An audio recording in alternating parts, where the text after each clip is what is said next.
comandante, ¿cómo estás? Buen día. Hola Carlos, ¿cómo están? Saludos a todos. Estamos efectivamente en la zona, en el departamento de Concepción, en el CODI, en el Centro de Defensa Interna. Me acompaña el comandante de las Fuerzas de Tareas Conjuntas. De fondo tenemos lo que sería el teatro de operaciones, como le llama, donde ocurrieron los hechos el miércoles último. Me voy, capitán, directo a la consulta que de repente se ha instalado hoy día. Y sobre todo recién acabo de escuchar una entrevista de Juan Martín, dice, ¿cómo puede ser que equipos preparados de élite no puedan detectar de que realmente los que tienen enfrente son niños o niñas y proceder inmediatamente a desarmarlos y no liquidarlos? Les saludo así, ¿cómo le va? Sí, como siempre digo, ¿verdad? Es muy importante tener este tipo de contactos y a través de la prensa ser el vehículo un poco... la prensa sea el vehículo transmisor de que se sepa cómo ocurrieron las cosas. En este caso, directamente a tu pregunta, ¿cómo puede ser que no hubiéramos podido detectar que eran niñas y no haberlas desarmado y capturado? Esa pregunta realmente ni siquiera sería necesaria si es que me acompañaran al lugar en donde sucedieron los hechos. Ni siquiera sería una pregunta para hacerla si es que pisamos el terreno. Ahora, entiendo yo, y esto con absoluto respeto, no es obligación de la gente saber esa realidad, porque obviamente yo no podría opinar, por ejemplo, de cuestiones médicas, no siendo médico, y ni de cuestiones, por ejemplo, de astrofísica, no siendo astrofísico. Es muy fácil hacer especulaciones tácticas, no estando en el lugar y no entendiendo el contexto, situación, terreno, básicamente. Le quiero pedir algo en eso, si podemos acercar un poco más y si usted nos va explicando, ese es el punto donde hubo el encuentro, pero ¿qué dimensiones tiene todo esto? Y explique cómo es que iban entrando y la situación topográfica, geográfica del terreno para tratar de entender la situación. Bien, pediría al operador que aleje un poco más el zoom. Voy a explicar el terreno de lejos para cerca, hasta ahí. Esa parte más oscura es la zona boscosa, ¿no? Esta es la zona boscosa. Esto ni siquiera es el 20% de la masa boscosa total lo que estamos viendo ahora seguramente en imágenes. ¿Esa parte cuántas hectáreas más o menos? Una mancha boscosa continua y con elevaciones de más de 10.000 hectáreas. Esa en particular podría ser de esas dimensiones. Solamente esto que estoy marcando con el puntero tiene aproximadamente 1.200 hectáreas. Esa línea verde limón, podríamos decir, es la ruta que hacían la patrulla de la FTC que estamos viendo ahí. Eso es apenas referencial, por decirlo así, ¿verdad? Y ya también coinciden con, digamos, algunas patrullas de seguridad que hemos ejecutado en su momento. Pero para entender nada más, vamos a decirlo así, de hacia dónde entramos y cómo se producen los eventos, tratando de explicar, es muy difícil aún así, ¿verdad? Hacer entender de que este desenlace que tenemos no es algo que nosotros hubiéramos querido, absolutamente. Permiso, ya para graficar no me voy a pasar acá. Es decir, capitán, el choque no ocurre acá en el límite, digamos. ¿Esto podría ampliar un poquito más, señor, por favor? Acá viene la patrulla, no es que ocurre acá. Veo que la patrulla va y el choque, por decirlo de alguna manera, ocurre muy adentro. Sí, así mismo, estamos hablando de más de 1.000 metros de recorrido, por decirlo en línea recta, ¿verdad? Mucho más si es que uno va haciendo. Si ustedes ven ahí, no es que este track es así directo. Va buscando, igual el otro. Y el primer avistamiento se da allá, el 1, es el contacto 1. Sí. ¿Cuántas personas estaban ahí? ¿Estaba una sola, una vigia, había varios? Bien, entendamos primero, estos círculos acá de las deposiciones es el campamento principal, llamémosle. Observación no tenemos ahí, es esta posición. Es un cerro. Es un cerro en donde tiene absoluta dominancia de todo lo que vos mostraste antes de hacia nuestra entrada, ¿verdad? Bien, Nosotros ejecutamos esta operación que quiero hacer énfasis. Esto no es un ataque de la FTC a ninguna posición, es una revisión de un sector que nosotros por inteligencia tenía como probable para ser revisado y o descartar o confirmar presencia de personas que se encontrarían vinculadas a estos grupos criminales, ¿verdad? Entendamos eso, esto no es un ataque. Nosotros entramos a revisar, ¿verdad? Entramos a revisar y acá, un poco más de zoom acá en este sector, hasta ahí. Esto se ve claramente, esta es la disposición de los ponchos, de las carpitas, de donde ellos dormían y consideramos esto como campamento principal. En este lugar, de aquí a acá hay más o menos 80 metros, es donde nosotros divisamos inicialmente 4 seres humanos, no pudiendo determinar, y ahí lo que es difícil sin estar en el lugar, por la visibilidad, saber si eran mujeres, hombres, ancianos o infelizmente niños. En ese momento la patrulla simplemente intenta desarrollar a ver qué es lo que tiene enfrente. Ya determina que lo que tiene enfrente tiene uniforme verde, ya determina que tienen armamento en su mano, ya determina que tienen chalecos tácticos, porque nosotros cuando miramos no el rostro, porque el rostro no te mata, lo que te mata es el armamento que está en la mano. Entonces buscamos mano, buscamos amenaza, detectamos eso se hace en una fracción de segundos. En ese momento el equipo intenta desplegarse para tener una mejor posición y justamente hacer lo que queremos hacer siempre, que es capturarlos. Y en ese momento, en ese despliegue, y ahí hay que estar en el terreno para entender, es sucio el lugar, uno se mueve y roza una hoja y hace ruido, y el que se mueve es el que es detectado, el que está quieto es el que está escuchando y observando con ventaja. En ese momento somos detectados, nosotros percibimos que somos detectados en fracción de segundos, ya directamente nos identificamos, como siempre, y... ¿Cómo hace alto? Alto FTC. Esa es la... Sí, pero probablemente el FTC ya no se escuchó. Digo esto en una forma así absolutamente, hasta si se quiere, coloquial, porque en ese momento ya comienzan los tiros desde esa posición en donde nosotros observamos 4 personas. No quiere decir que hayan estado solamente esas 4 personas, decimos lo que nos consta solamente. ¿Pudieron haber estado más? Tal vez sí. No podemos determinar eso, solamente vimos 4, ¿verdad? Es difícil la observación ahí.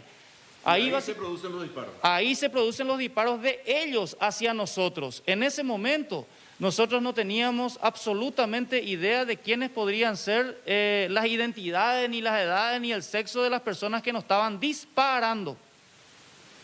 Es ahí donde, no habiendo ninguna otra posibilidad de continuar con alta probabilidad de salir vivos nosotros de ahí, entonces tenemos que también empezar a disparar. Pero eso se da en una fracción de segundo, no se da analizando en una semana esto.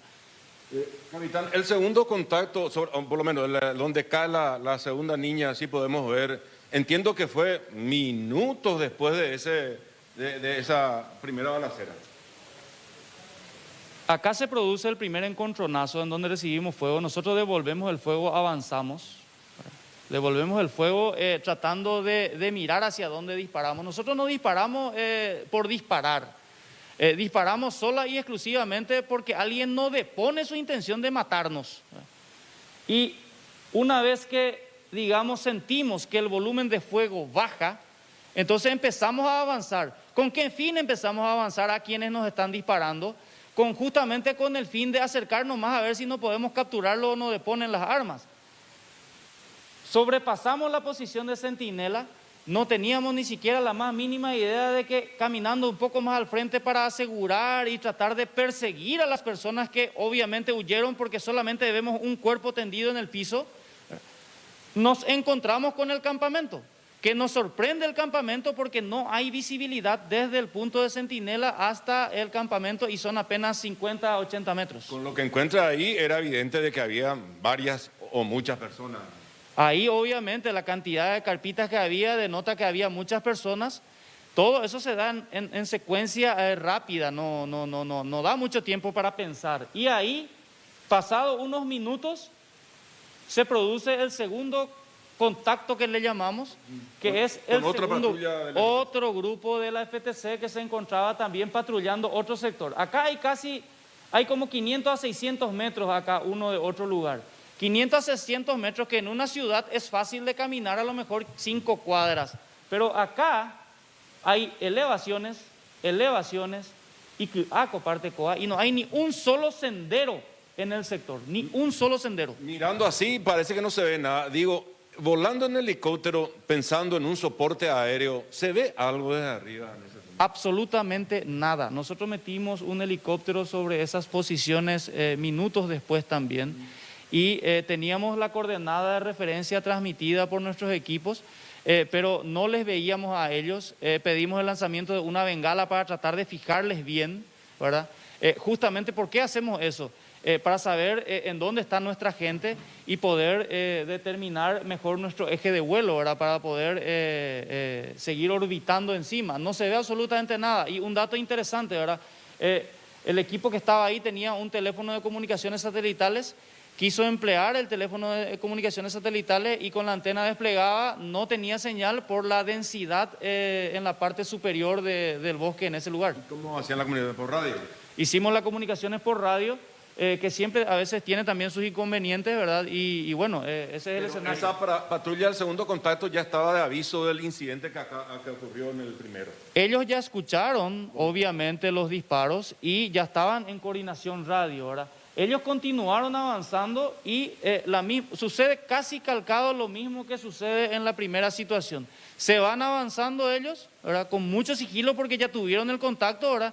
Estaban tratando de coordinar entre ellos para tratar de enlazar, ¿verdad? El terreno es muy difícil y ahí, de nuevo, ¿verdad? Ellos reciben fuego desde un sector, pueden identificar también las sombras y las siluetas de las personas que le están disparando, eran varias también, y bueno, se reacciona al fuego y tenemos la segunda persona que cayó infelizmente en este lugar. Bueno, el capitán Oscar Chamorro acá con nosotros hablando en Concepción. Compañeros, ¿alguna consulta que quieran plantear en esta charla mañana domingo? Sí, señor Dante, un gusto siempre compartir contigo, con los compañeros que están trabajando en la zona. Para el comandante Chamorro, yo tengo una pregunta. ¿Me escucha él o lo hago a través tuyo? Te está escuchando, Oscar. Perdón, Carlos, te está escuchando Oscar Chamorro. Sí, señor. Comandante, buen día. Una consulta. El oficial de la Fuerza de Tarea Conjunta que dijeron recibió algún tipo de herida, disparo y en consecuencia alguna herida. ¿A qué altura del cuerpo él fue herido, comandante? Recibió una herida de refilón de proyectil de arma de fuego en el rostro. Afectó la mejilla, 3 o 5 milímetros más y hubiera afectado toda la masa de su cara. ¿Y ustedes saben ya con qué tipo de arma se le disparó? ¿O no se puede saber eso? Es un arma de fuego porque él siente luego el impacto, ¿verdad? En el momento que se produce el enfrentamiento. No podemos saber específicamente cuál arma o quién haya sido el tiro preciso en el que le afecta a él. Él está fuera de peligro, él está bien porque se trató de un refilón.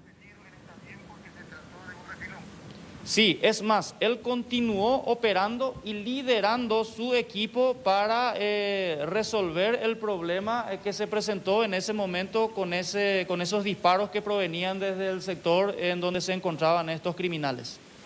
Ahora, comandante, le saluda Patricia. ¿Cuántos minutos después de que cayeran abatidas estas dos personas, estas dos niñas, el presidente de la República fue avisado? ¿Y quién fue la persona que, si usted sabe, que llamó al presidente a avisar que había gente abatida? Bien, yo no puedo precisar en forma exacta los minutos porque yo me encontraba en la zona apoyando a estos equipos y me encontraba precisamente en vuelo. Entonces lo que hacemos es transmitir por el sistema radio lo que está sucediendo para que varias otras unidades entren en función de apoyo, así como también ir actualizando de todo lo que está sucediendo a quienes nos debemos en la parte jurídica, que es el Ministerio Público. Entonces yo no puedo saber exactamente en qué momento se produce esa comunicación, ni cuántos minutos tardó para que él se entere. ¿Y en cuánto tiempo ustedes se percataron, comandante, por lo menos eso de que las personas abatidas eran 2 niñas? ¿Cuántas horas más o menos pasó para que ustedes se percaten de la situación? Hay que entender algo, lo que nosotros encontramos en ese lugar ya, digamos, una vez asegurado todo, el sector próximo, porque tuvimos un contacto, había mucha gente, probablemente había gente todavía por la zona. Nosotros teníamos los cuerpos en los 2 sectores que habíamos descrito. Nosotros no estamos autorizados a ni siquiera tocar nada hasta que se haga presente el personal especialista para hacer ese trabajo. Entonces mal podríamos nosotros determinar edades o cualquier otra particularidad de las personas que infelizmente se encontraban en ese momento ya tendidas en esos 2 lugares. Eso se sabe después. Comandante, la descripción que usted hace, y que por supuesto nosotros tenemos que creer en lo que nos está diciendo, porque como usted bien dice, ninguno tuvo la experiencia de estar en ese lugar. Yo sí entré alguna vez a una zona boscosa y doy fe que la visibilidad es casi nula, o sea, es imposible saber si uno ve apenas que alguien tiene un uniforme para ahí o cualquier cosa. Lo único que puede divisar son formas, no más que eso, jamás cuáles son las características de la persona. Por eso es clave el tema de si estas niñas estaban o no con estos uniformes. ¿Qué opinión le merece el hecho de que hoy sepamos que esos elementos que son fundamentales fueron destruidos por la Fiscalía? Bien, yo no podría dar una opinión al respecto, habida cuenta de que esa es una acción jurídica que no me corresponde a mí ni ejecutarla, ni siquiera demasiado opinar al respecto, habida cuenta que esa es una responsabilidad diferente a mis tareas. Ahora, sí puedo decir, porque entiendo el sentido de la ciudadanía en cuanto a la desconfianza de las acciones, es de que me consta que esos cuerpos estaban vestidas, se sacaron fotografías, tenían chalecos, había armas, y eso me consta a mí en forma personal y le consta también a todos los intervinientes que hicieron el proceso legal, como dice estrictamente todas las normativas. Se sacaron fotos de la posición, se sacaron fotos de la ropa y luego fueron por orden judicial también, del órgano competente en este caso, ¿verdad? Sacadas de ese lugar para llevadas y posteriormente llevadas para una inspección más minuciosa en otro lugar, ¿verdad? Y exactamente, para ser más claro todavía, tenían el uniforme y la ropa que se describe, tenían chaleco, uno de ellos tenía mochila, la otra no tenía, la primera no tenía, es lo que recuerdo, la primera infelizmente estaba tendida en el suelo y había una pistola en el lugar y había un fusil de precisión en el lugar, con mira telescópica en el lugar. La otra tenía también, creo que una pistola y una escopeta, y esa sí tenía una mochila, y estaban vestidas así como se describe, y hay registros fotográficos de ese mismo lugar en donde infelizmente tuvieron que caer, eso es lo que nos consta y aseguramos eso, pero inclusive podemos someternos a la prueba del polígrafo si quieren para poder dar fe y más claridad a esto. Comandante, la opinión de muchos y que desconocen, por supuesto, lo que significa la acción en el escenario, digamos, de estos eventos, es por qué cuando llegan al campamento y ven que había por lo menos 14 o 18 personas en ese lugar, no sigue la persecución. O sea, cayeron 2, pero la sensación que tiene la gente, por eso le estoy preguntando, es que se quedaron ahí, se quedaron en el campamento y no fueron tras los otros integrantes de esta organización criminal, entre quienes probablemente estaban sus principales cabecillas. Sí, yo entiendo ese tipo de preguntas, es muy interesante que se hagan y es muy importante que se hagan porque nos dan la oportunidad de explicar las cosas para que la gente entienda. En primer lugar, no sé quién ha dicho o quién asegura por qué dicen de que no perseguimos. Claro que perseguimos y perseguimos aún a costa de la seguridad propia. Esa gente ya nos disparó. Esa gente, había mucha gente, me arriesgaría a decir hasta que estábamos en inferioridad en número de la probable cantidad de gente que se encontraba en ese lugar. Aún así, continuamos la persecución. Pero estando en el lugar, uno se da cuenta, había dicho, no hay senderos, los rastros, seguimos rastros. Metimos perros rastreadores para buscar justamente los rastros a partir del campamento. Se siguieron esos rastros hasta casi 3 kilómetros alrededor del campamento en una zona en que es dificilísimo de caminar y más cuando uno no conoce bien el lugar, ¿verdad? No hay senderos en el lugar. Sí se persiguió. Imagínense, pediría a que miren el escenario acá en la pantalla de Google, en donde acá tenemos un contacto y acá tenemos otro. ¿Ustedes piensan que los que tuvieron acá este contacto se quedaron acá nomás? No, ellos avanzaron después de haber tenido el primer encontronazo, digamos, y en donde infelizmente tuvieron que matar a alguien. Nadie quiere matar. Avanzaron hasta el campamento, revisaron el campamento y continuaron desplegándose justamente en persecución. Ahí se produce el segundo contacto, que es, digamos, más al norte, y ellos la misma cosa, tienen el contacto y se empiezan a desplegar, aún con la confusión y el peligro de inclusive tener el riesgo de que este grupo se encuentre con este grupo en ese proceso, y eso se hizo. Después, inmediatamente, por decirlo así, nada es instantáneo, pero recibimos el apoyo y empezamos a perseguir, por decirlo así, con más gente e inclusive canes entrenados. ¿El operativo sigue en marcha? Sí, continúa, y en esto quiero hacer algo, hacer un poco de énfasis. La gente piensa que nosotros estuvimos, parece que descansando muchísimo tiempo y acá vinimos por fin a hacer algo. No es así. Este tipo de revisiones, este tipo de operaciones, llamémosle, se hacen todo el tiempo aquí en el norte, todo el tiempo. Una zona ahí tan grande, digamos, y las masas boscosas que hay. Amplíe, por favor. Amplíe más. Hasta ahí. Hasta ahí. Desarrollando su pregunta, si puede ser. Acá todo el tiempo estamos realizando inspecciones. Hay que entender algo. Solamente esta mancha boscosa, acá se produce el enfrentamiento. Miren la escala. Toda esta mancha boscosa uniforme y entre cerros tiene 10.000 hectáreas. 10.000 hectáreas. Esto, acá abajo tenemos otras 7.000 hectáreas. Acá tenemos 3.000 hectáreas y están todas interconectadas. Estas son manchas uniformes. Con la complicación de que justamente, ¿verdad? Volviendo un poco al tema, ¿verdad? Nosotros hacemos esto todo el tiempo. No con el fin de atacar, con el fin de revisar, con el fin de registrar y, si posible, capturar a estos criminales.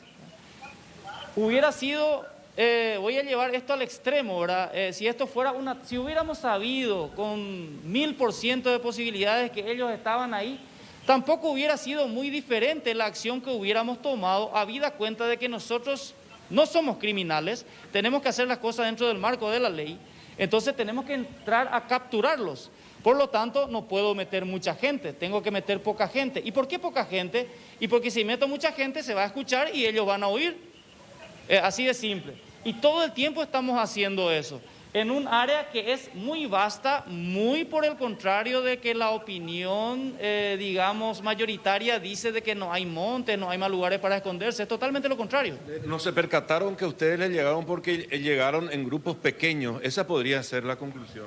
Es así, y de hecho no quiero demasiados detalles operacionales contar porque las operaciones siguen, podrían afectar la seguridad de la fuerza propia de otras operaciones, y yo particularmente les digo, nos da gusto tener que informarle a una mamá a un hijo que su papá falleció en un enfrentamiento, ¿verdad? Entonces tenemos que cuidar esa parte de la seguridad. Ahora, comandante, se desmanteló de manera muy importante lo que ustedes consideran el campamento más grande del EPP, donde estarían los principales líderes, y ellos de alguna forma quedan desabastecidos. Según el trabajo de inteligencia, si usted puede contar, respeto claramente si no, ellos tendrían una opción B de otro campamento, porque esto se notaba que era un campamento grande con todos los elementos que había, se encontraron guaraníes, dólares, mucho dinero, están como hoy a pérdida. ¿Ellos tendrían otro sitio, según ustedes, donde podrían haberse quedado o están, calculan ustedes, caminando todavía por la zona boscosa? Es difícil tener mucha precisión, pero, y esto es apenas análisis, más que nada es análisis basado en el histórico. Ellos deben de tener lo que ellos llaman caletas en donde guardan otros elementos para estos casos y también para sus desplazamientos cuando ellos lo hacen, en donde necesariamente deben tener algún tipo de apoyo, porque uno no puede caminar en las espaldas con la comida para 15 días, para un mes, ¿verdad? Entonces tienen que tener caletas en diferentes lugares, deben de tener toda una red logística que seguramente van a intentar contactar o ya contactaron para poder atender a sus heridos si es que los hay, o conseguirle los elementos que les falten para la subsistencia, ¿verdad?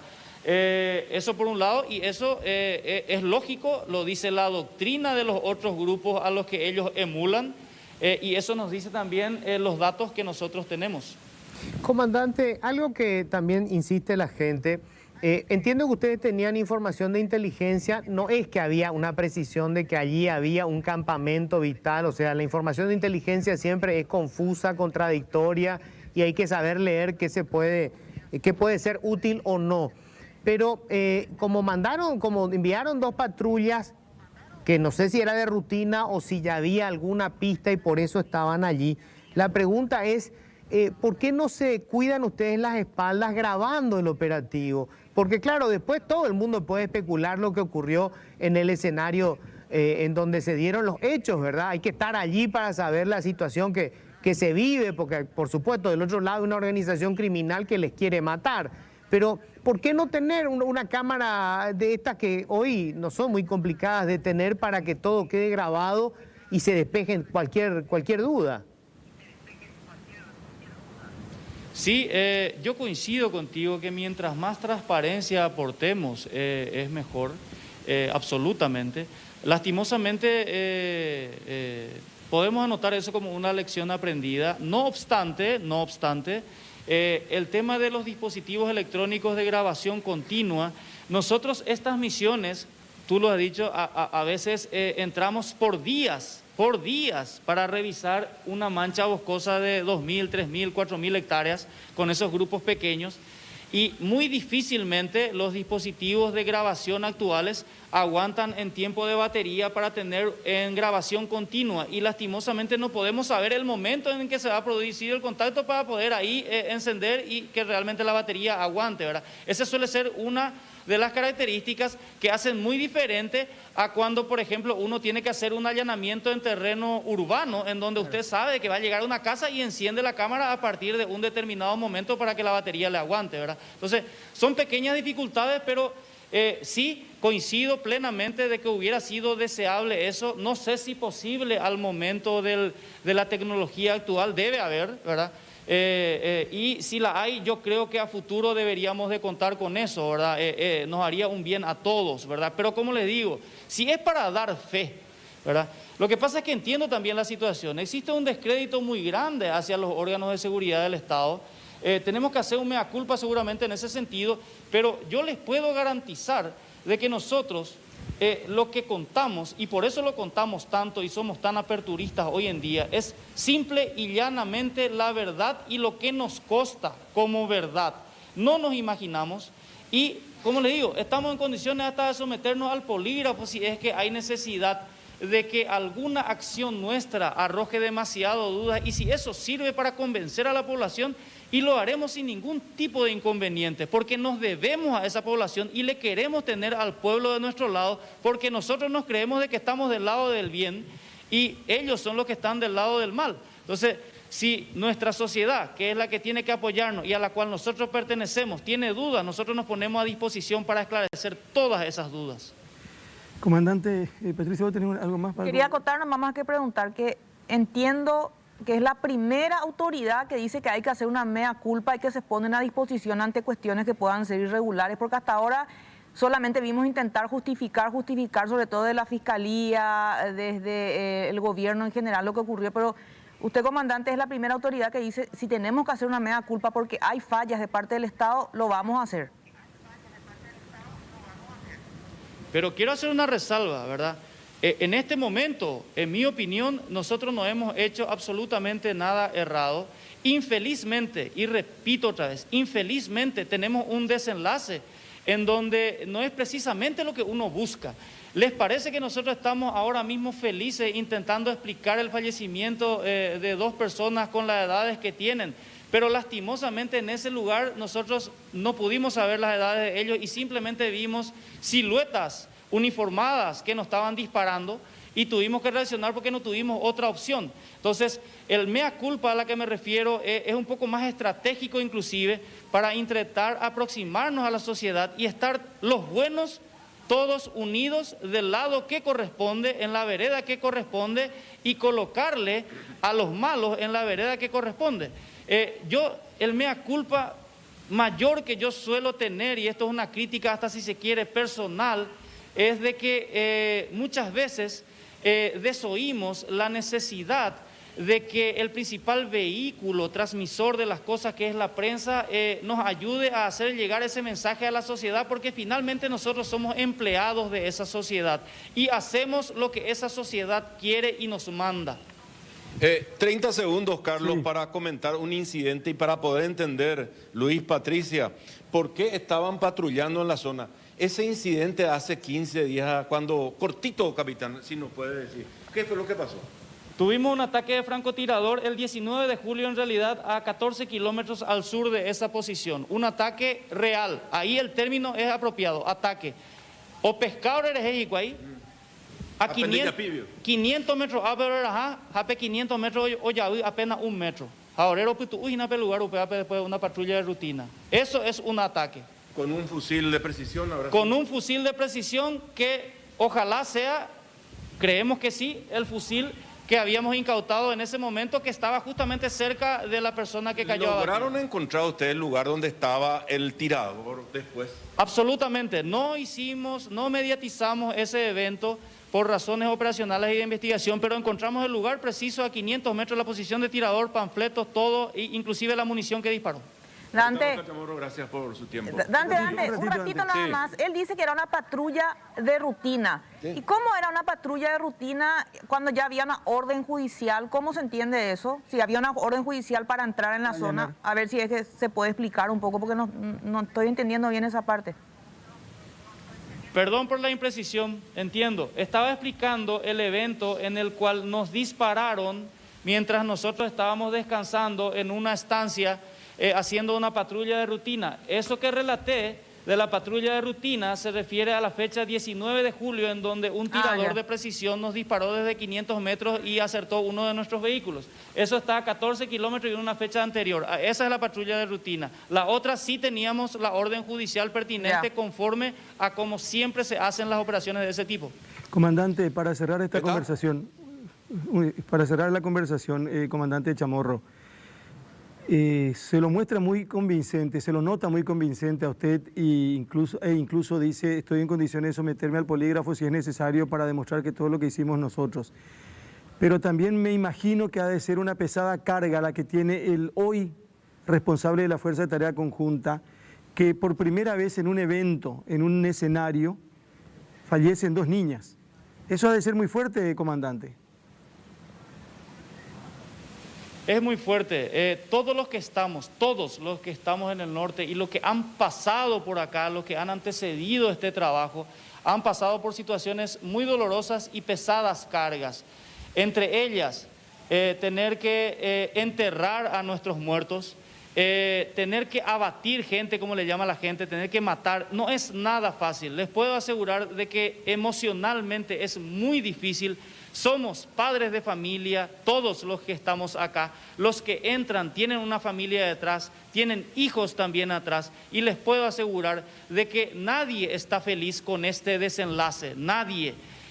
Lastimosamente no fuimos nosotros los que colocamos un arma, entrenamos, uniformamos y le llevamos a niñas, a menores, a hacer actos criminales con la orden de ver fuerzas de seguridad y dispararles a matar. No fuimos nosotros los que hicimos eso. ¿Habría más niños ahí en el campamento, creo? Es difícil saber eso, pero analicen nuevamente la doctrina y la historia. Todas las organizaciones criminales de esta característica lo que más hacen es reclutar a adolescentes y niños para hacerlos funcionales a sus fines. Comandante, gracias por compartir con nosotros otra vez esta mañana, como lo hicimos ayer. Gracias, Dante. También estamos pendientes de cualquier otra información que pueda surgir. Desde Huillau, desde